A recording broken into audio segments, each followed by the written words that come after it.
Thanks, everybody.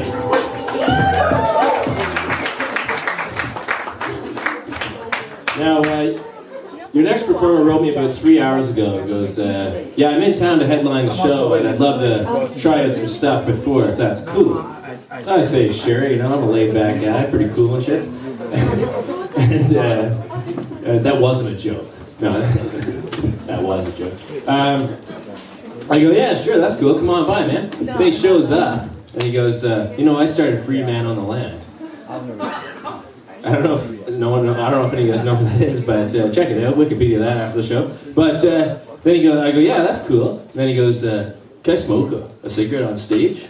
And I was like, fuck yeah, you can. What are we breaking all the rules for not to break this one for? You know what I mean? So please welcome the original Free Man on the Land, Robert Menard.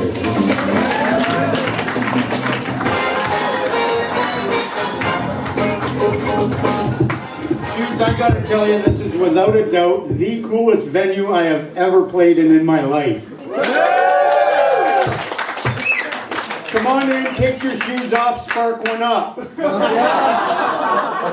Fuck yucks.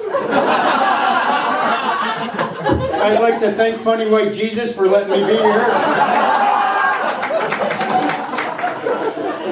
I do have to admit, I'm scared. There's a part of me scared now, you know, because I know I am the oldest person in this room right now. And I always knew I was going to get older, but my fear was that I would actually get old, and I would end up being one of the old guys who maybe I should now be on a porch in a rocking chair yelling at the kids going by. But I'm wondering whether or not that's the case. And I'm scared that you guys might not think I'm the groovy cat that I used to be. I'll tell you why. I wanted to get to a certain age where I could tell you guys have it so lucky, because when I was your age, but you can't do that anymore, you guys don't have it better. You don't. It's fucking tough. I'm glad I'm not a fucking millennial, for Christ's sake. Holy shit. Yeah, you can be a free spirit as long as you operate within these very strict, narrow confines. Yeah, and here's the thing. I was at the mall, right, at the food court. And I'm there and I'm hearing a couple of young ladies your age, and they're having a chat. And I'm wondering, what are they thinking about? Because I was just there enjoying my bran muffin and a cup of Ovaltine. And then I hear that I think they're discussing some sort of newfangled diet.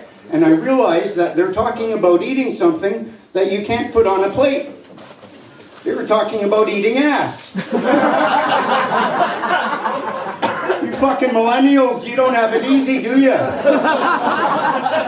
I mean, I once didn't want to kiss my girlfriend because she had some gravy on the side of her mouth. All I'm saying is there's an extraordinarily narrow, imaginable chain of events that would result in me putting my tongue to a booty hole. Okay? First of all, I would have to love her very, very much. My love for her would have to be greater than my revulsion for poop. She would have to spend about a week in a highly chlorinated hot tub with one of those jets very strategically positioned. Someone would have to invent peppermint suppositories. There would have to be an alien invasion threatening the fate of the planet and a time-traveling talking frog. Because I'm pretty sure a time-traveling talking frog would be able to convince me to do just about anything. Which is ironic because it'd be a really horrible excuse in a court of law. But, Your Honor, I have exculpatory information. Oh, forget it. I mean, if you're going to blame something on a frog, you should probably avoid the time-traveling talkie frog, and you should probably just stick with some of the ones you can pick up down in South America.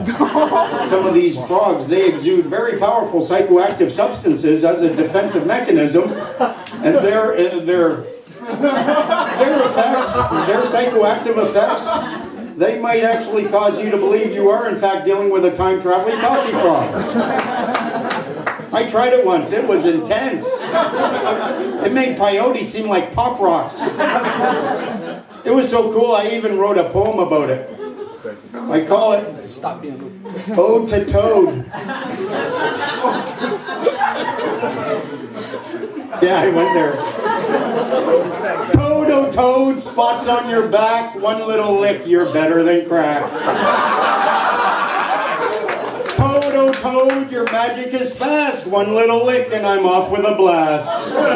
Toad, oh toad, hop, hop, hop, hop, hop to me. One little lick and you set my soul free. Toad, oh toad, amphibian regal, best thing is, you're totally legal. Yeah, I checked, there's nothing on the books, man. There's nothing. You can get pulled over by a cop and he'd ask you, are you on drugs, are you high? And you could say no and yes. I'm on toad. Would you like to lick my toad? Yeah, I got stopped by this cop once. Biggest, meanest, ugliest, baddest, cigar smoking, as beer belling, as shit kicking this cop I've ever seen. Do you know why I stopped you? She asked me. I said, well, yeah, it's because you're a power-hungry tax-collecting tool with a state bully with a badge and a gun. By stopping me, you got to exercise your powers, propping up your own frail ego, allowing you to believe for a short period of time you're not half the loser you really are. To be honest, it came out a little more like, no. She was like, you appear scared and nervous. What's your problem? I said, I suffer from colorophobia. She said, colorophobia? What the hell is that? A fear of clowns. She said, no, I'm not a clown, I'm an officer. I said, but you're wearing a costume, just like a clown. She said, it's not a costume, it's a uniform. Isn't the only real difference the number of clowns wearing it? She said, well, do I look like a clown to you? I said, well, yeah, a clown blonde wearing black and now seeing red. So my question is, are you going to let me off with a warning, bozo? I have since learned there's far better ways to communicate with our highly underpaid and overworked and very stressful peace officers. Folks, it's Christmas. I'm going to leave you guys with a little poem I just wrote. May love be your master, may peace be your guide, may your souls be sturdy, whatever be tide. There's a beauty in life, it's in all that you see. You can find it in you, should I found it in me. Life is good, be it short or long, and when we smile, we are strong. So raise up your hearts and spread your cheer to all those you love, be they far or near. Thanks for having me, guys.